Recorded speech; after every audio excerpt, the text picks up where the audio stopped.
बोला बोला छठी मैया की जय।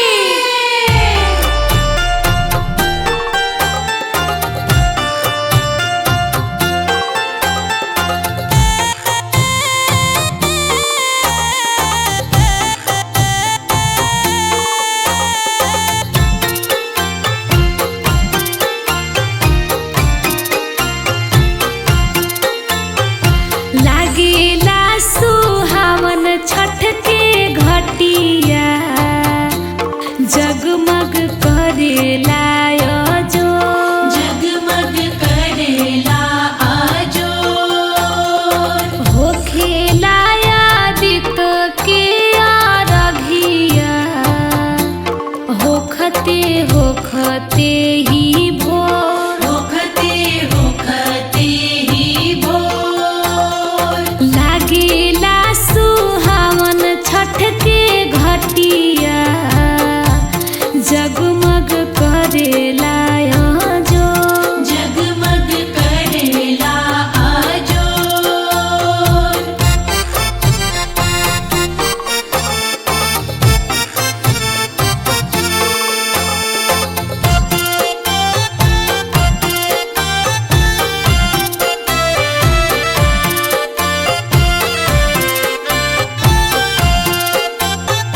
बड़ा नीक लागेला कोसी के दियनवा, बड़ा नीक लागेला कोसी के दियनवा। देखे देखे हर्षित होखे मोर मनवा, देखे देखे हर्षित होखे मोर मनवा।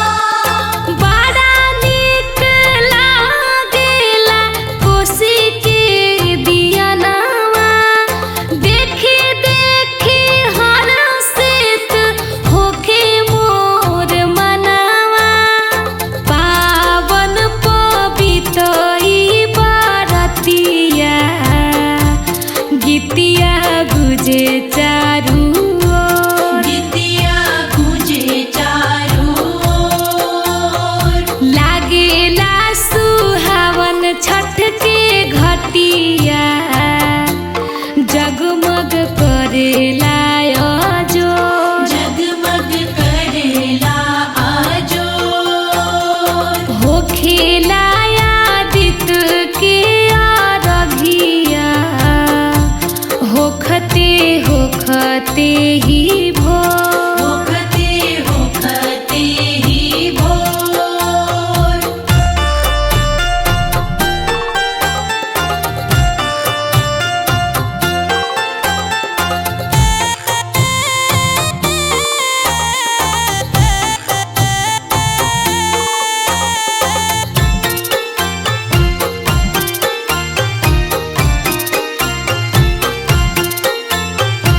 चम चम चमकेला तानल चननिया, चम चम चमकेला तानल चननिया। मारेला लहर गंगा जी के निर्मल पनिया, मारेला लहर गंगा जी के निर्मल पनिया।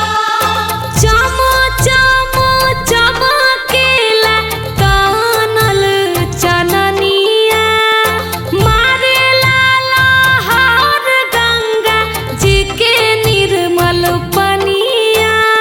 सुपली खड़ावा रतिया, दूनो हाथ कर जोड़, दोनों हाथ कर जोड़। लागेला सुहावन छठ के घटिया, जगमग करेला आजो, जगमग करेला आजो। होखेला आदित्य के आराधिया, होखते होखते ही